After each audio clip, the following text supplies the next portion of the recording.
ఈ రోజు ఎందుకో వ్యాపారం చాలా డల్‌గా నడుస్తుంది. స్టార్టింగ్ నుంచి ఇలాగే ఉంది. మెల్లమెల్లగా వస్తున్నారు. ఎప్పుడైనా కొంచెం ఫాస్ట్‌గా వస్తారేమో, ఫాస్ట్‌గా ఏసేసి నా పనయిపోతది లోపలికెళ్ళిపోతారనుకుంటున్నాను. గిరాకీ మాత్రం మెల్లగా వస్తుంటే నేను గూడా ఇంక మెల్లగా ఒక్కొక్క వాయ తక్కువగా వేసుకుంటున్నాను. ఎందుకంటే ఒకసారి ఏసి పెట్టామంటే చల్లగా అయిపోతాయి కదా!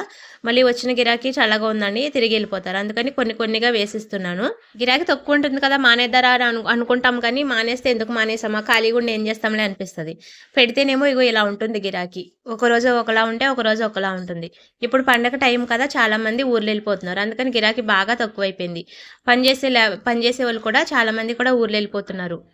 వాళ్ళుంటేనే మాకు గిరాకవుతుంది. వాళ్ళెళ్ళిపోతే గనుక మాకు గిరాకుండదు కాబట్టి ఇప్పుడు చాలా డల్‌గా ఉంది గిరాకీ. మేము కూడా ఊరెళ్దారనుకుంటున్నాం కానీ టికెట్లయితే దొరకలేదు. ఎలా ఎళ్ళాలో అర్థం కావట్లేదు. వ్యాపారం డల్‌గానే ఉంటుంది కదా! అనేసి చాలా తక్కువనే కలిపాను. చాలా తక్కువ కలిపినా గానీ ఈరోజైతే ఇంకా డల్‌గా ఉంది. ఏసినవన్నీ ఎక్కడియి అక్కడే ఉన్నాయి. ఈరోజు హోటల్ బంద్ చేసేసరికి నైట్ 9 అయ్యేటట్టుంది.